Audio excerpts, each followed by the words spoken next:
जयपुर से खबर है, जहां जयपुर में वाहन चोर गिरफ्तार हो गया है। श्यामनगर थाना पुलिस की बड़ी कार्रवाई सामने आई है। नशे के लिए चोरी की वारदात को अंजाम देता था एक आरोपी। चोरी की मोटरसाइकिल इसके पास से बरामद कर ली गई है। 3 नवंबर 2025 को थाने में चोरी की रिपोर्ट दर्ज कराई गई थी और अब पुलिस ने आरोपी को गिरफ्तार कर लिया है। आरोपी सस्ते दामों में चोरी की बाइक बेचता था। परिवादी अनुराग अवस्थी ने चोरी की रिपोर्ट दर्ज करवाई थी, जिस पर पुलिस ने कार्रवाई करते हुए आरोपी को गिरफ्तार कर लिया। इसी के साथ चोरी की बाइक को भी पुलिस ने बरामद कर लिया है। तो जयपुर से ये बड़ी खबर, जहां पुलिस की बड़ी कार्रवाई देखने को मिली है। तो मोटरसाइकिल के आरोपी को पुलिस ने गिरफ्तार कर लिया है और उसके पास से चोरी की बाइक को भी बरामद कर लिया गया है।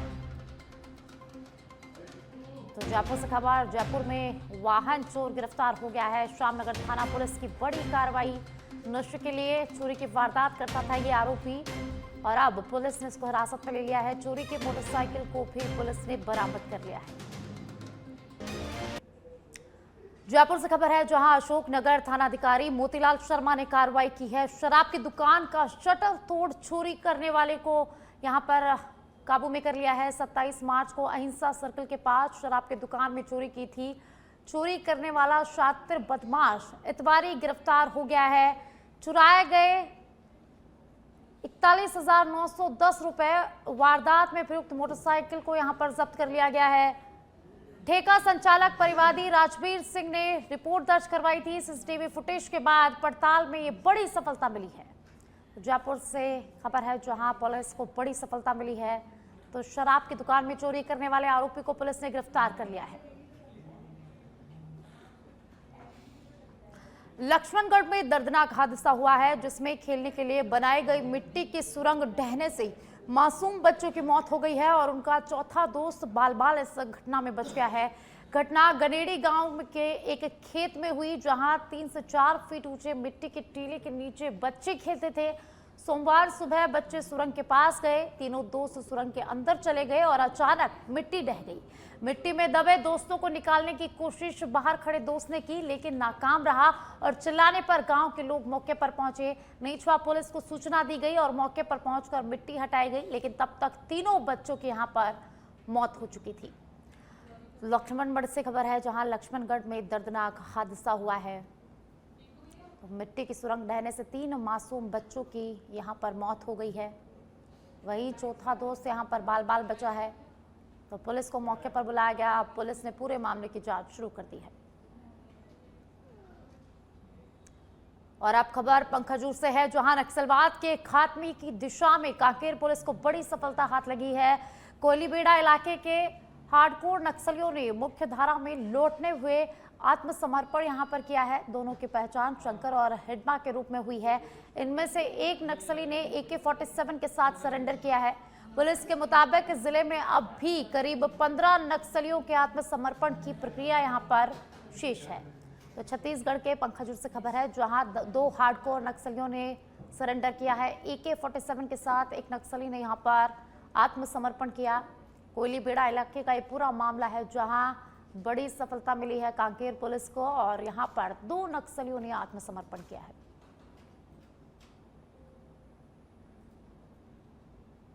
तो AK-47 के साथ 2 नक्सलियों ने आत्मसमर्पण किया।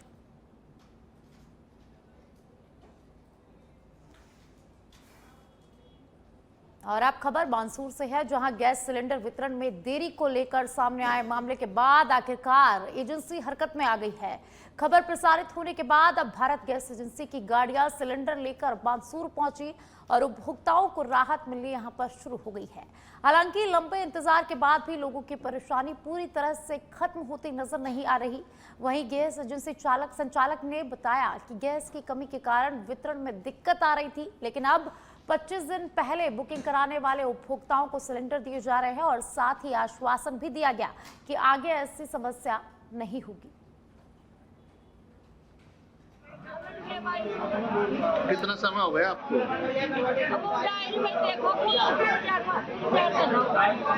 फिर सिलेंडर क्या कह रहे हैं ये लोग? अब पता नहीं नहीं, ये देने के लिए कह रहे थे क्या?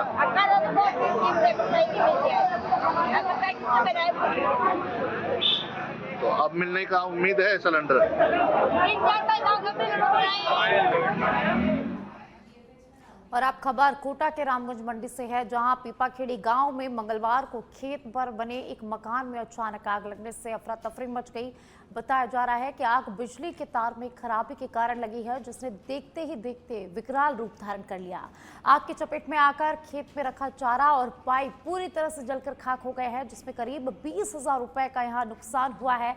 मौके पर मौजूद ग्रामीणों ने कड़ी मशक्कत के बाद आग पर काबू पाया, जिससे बड़ा हादसा यहाँ पर टल गया है। खेत मालिक ने बिजली विभाग की लापरवाही का आरोप लगाते हुए कहा कि पहले भी तारों की खराबी की शिकायत की गई थी, लेकिन कोई कार्रवाई नहीं की गई है। घटना के बाद ग्रामीणों में भारी आक्रोश है और जिम्मेदारों के खिलाफ कार्रवाई की ये लगातार मांग कर रहे हैं। तो कोटा के रामगंज मंडी से खबर है, जहां बिजली के तार में खराबी के कारण भीषण आग लग गई। चारा और पाइप जलकर खाक हो गए और इससे किसान को लगभग 20,000 रुपए का नुकसान हुआ है। इस घटना के बाद ग्रामीणों में भारी आक्रोश है। तो पीपाखेड़ी गांव के ये पूरी घटना है, जहां खेत के मकान में भीषण आग लग गई। 50 पाइप रखा था टावर के अंदर, उसमें आग लग गई। 2 ट्रॉली चारा था। नेमीचंद जी को बोल दिया, कोई सुनाई नहीं करी हमारी। पहले कितनी बार बोला था आपने? 5-6 बार बोल दिया, उसके बाद भी कोई कार्रवाई नहीं कार्रवाई नहीं हुई। अच्छा, कितना नुकसान हुआ आपका? मान लो 2 ट्रॉली चारा 50 पाइप, तो एक करीब 20,000-15,000 का तो होगा। और अब खबर बांसूर से है, जहां बांसूर उपखंड के रामपुर गांव में मंगलवार को अंतिम संस्कार के दौरान मधुमक्खियों के हमले से अफरा तफरी मच गई। पास के पेड़ के छत्ते में धुआं पहुंचने से हजारों मधुमक्खियां ग्रामीणों पर टूट पड़ी, जिससे 50 से 60 लोग यहां पर घायल हो गए हैं। लोग अपनी जान बचाने के लिए इधर उधर भागे, कई लोग छिपकर सुरक्षित हुए। घायलों को तुरंत समुदाय के स्वास्थ्य केंद्र पहुंचाया गया। गंभीर मामलों को बांसूर उप जिला अस्पताल में रेफर कर दिया गया है। प्रशासनिक अधिकारी भी मौके पर पहुंचे और सभी घायलों का इलाज जारी है। गांव में दहशत का माहौल बना हुआ है। तो बांसूर से खबर है, जहां अंतिम संस्कार के दौरान मधुमक्खियों ने लोगों पर हमला कर दिया। तो घायलों का इलाज स्वास्थ्य केंद्र और अस्पताल में लगातार जारी है। इस घटना के बाद गांव में दहशत का माहौल बना हुआ है। तो अंतिम संस्कार के दौरान मधुमक्खियों ने लोगों पर हमला कर दिया। आपको बता दें कि 50 से 60 लोगों पर मधुमक्खियां ने हमला किया है, जिन्हें अस्पताल में भर्ती कराया गया है और उनका इलाज जारी है।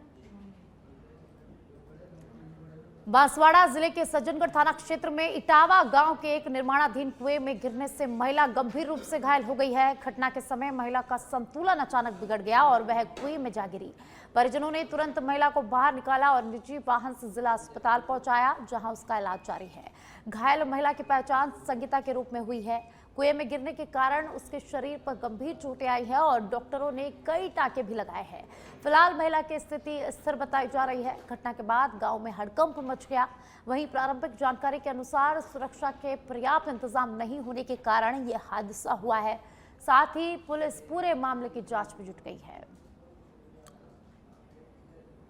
हाँ, ये भैया मतलब मैं कुआ के अंदर था और ये ऊपर काम कर रही थी। क्या मालूम चलता रहा कि क्या हुआ, वो अंदर कुएं के अंदर गिर गई।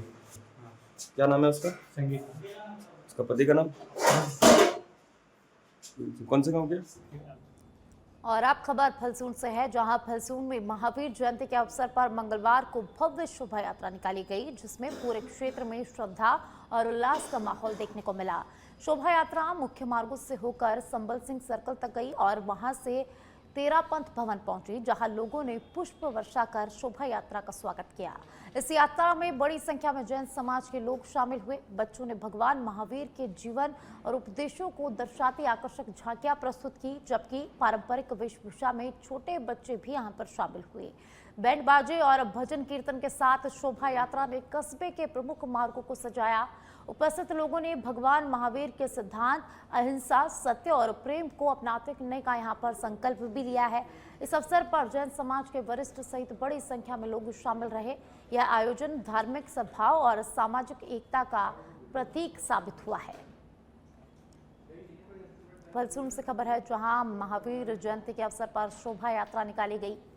तो शोभा यात्रा का जगह जगह लोगों ने पुष्प वर्षा कर स्वागत किया और इस शोभा यात्रा से श्रद्धा और उल्लास का माहौल क्षेत्र में बन गया।